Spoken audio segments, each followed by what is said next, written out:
त्यत्रो मेहनत गरेर हाम्रो समाजमा सबैभन्दा सुरक्षित र सम्मानित मानिने सरकारी जागिर हात पार्ने नाम निस्किँदा त सिङ्गो गाउँले ताली बजाउँछ, परिवारको छाती गर्वले ढक्क फुल्छ। तर भनौँ न, जब त्यो उत्साह बोकेर अफिस गइन्छ र पहिलो महिनाको तलब हातमा पर्छ अनि त्यो तलब लिएर बजारमा चामल, दाल र ग्यास किन्न गइन्छ नि, तब एउटा भयानक यथार्थले अनुहारमा नराम्ररी हिर्काउँछ। त्यो बाहिरबाट हेर्दा प्रतिष्ठित देखिने तलबले त काठमाडौँ जस्तो सहरमा सामान्य कोठा भाडा र महिनाभरिको किराना खर्च पनि धान्दैन। जस्तै नेपाल सरकारको खरिदारको मासिक तलब करिब 32,000 रुपियाँ छ, अनि सुब्बाको 34,000, अधिकृतको 43,000।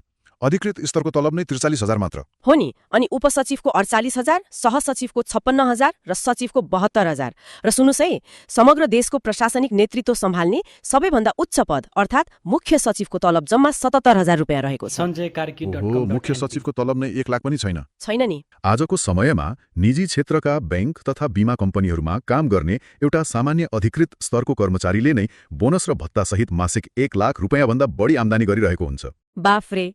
भनेपछि एकातिर एउटा सामान्य ब्याङ्क कर्मचारीको कमाई 1 लाख भन्दा माथि छ, अनि अर्कोतिर समग्र देशको प्रशासन हाक्ने मुख्य सचिवको तलब जम्मा 77,000 मा खुम्चिएको छ। त्यही त, निजी क्षेत्रले बजारको महँगी र मुद्रास्फीति अनुसार आफ्नो तलबमान समायोजन गर्दै लान्छ। तर सरकारी संयन्त्रमा के हुन्छ भने तलब वृद्धि सधैँ राजनीतिक पपुलिजम र बजेट अभावको चेपुवामा पर्छ। सधैँ त्यही बजेट छैन भन्ने कुरा आउँछ। हो, स्रोतमा एकजना कर्मचारीको भनाइ नै ठ्याक्कै उद्धृत गरिएको छ। उहाँले भन्नुभएको छ, मुख्य सचिवको तलब नै 1 लाख नपुग्ने, तर निजी क्षेत्रमा सामान्य कर्मचारीले त्योभन्दा बढी कमाउने अवस्था छ। यसले त राज्यले आफ्ना कर्मचारीको श्रमको कति धेरै अवमूल्यन गरिरहेको छ भन्ने प्रश्न देखाउँछ। एकदमै देखाउँछ। जस्तै सामान्य खाजा खर्च 5,000, अनि बाइकको पेट्रोल, मोबिल र मर्मत खर्च 10,000। शहरी क्षेत्रमा एउटा सामान्य कोठा वा फ्ल्याटको भाडा कम्तीमा 10,000। यो त एकदमै मिनिमम भयो। हो नि। अनि परिवारको खाना खर्च 15,000, 2 जना छोराछोरीको सामान्य स्कुलको शुल्क 15,000, सामान्य औषधि उपचार 10,000, इन्टरनेट र फोन 1,000। ओहो, सुन्दै कति धेरै भइसक्यो। त्यही त, यी सबै अनिवार्य खर्चहरू मात्र जोड्दा पनि नि मासिक 66,000 रुपियाँ भन्दा बढी पुग्छ। यो त सास फेर्न र बाँच्नको लागि मात्र चाहिने न्यूनतम खर्च पो हो त। एकदमै डरलाग्दो आँकडा छ।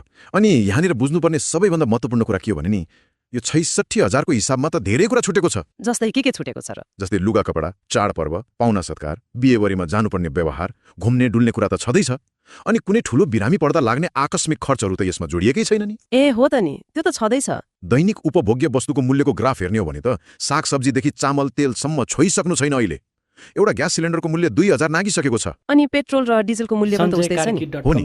त्यसले यातायात र ढुवानी खर्च यसरी बढाएको छ कि त्यो सिधै हाम्रो भान्साको खर्चमा गएर ठोक्किन्छ। खरिदार स्तरका एक कर्मचारीले सोध्नु भएको छ, तलबले 30% पनि खर्च धान्दैन, बाँकी कहाँबाट ल्याउने? 30,000 खल्तीमा राखेर महिनाको अन्त्यमा 66,000 को बिल कसरी तिर्ने त? मासिक खर्च धान्नकै लागि सहकारी, माइक्रो फाइनान्स वा मिटर ब्याजीबाट समेत ऋण लिनुपर्ने बाध्यता छ उनीहरूलाई। मिटर ब्याजीबाट समेत? बाफ्रे! हो नि। जब आय र व्ययको यो सन्तुलन हरेक महिना यसरी बिग्रिन्छ नि, तब यसले खल्ती मात्र रित्याउँदैन, यसले त मानिसको मानसिकतालाई नै छिन्न भिन्न बनाइदिन्छ। समाजमा एउटा गहिरो र स्थापित धारणा छ नि त, फलानाको त सरकारी जागिर छ, उसले त राम्रै पैसा कमाउँछ। त्यो त सुनिराखेकै कुरा हो। विवाह, व्रतबन्ध, चाडपर्व वा कुनै सामाजिक कार्यमा जाँदा समाजले उनीहरूबाट उच्च आर्थिक हैसियतको अपेक्षा गर्छ के, फलानो त हाकिम हो, उसले त ठुलै खाम दिनुपर्छ भन्ने मान्यता राखिन्छ समाजमा। अनि वास्तविकता नि? तर वास्तविकता के छ भने त्यो हाकिम भित्रभित्रै ऋणमा चुरुलुम्ब डुबेको हुन्छ।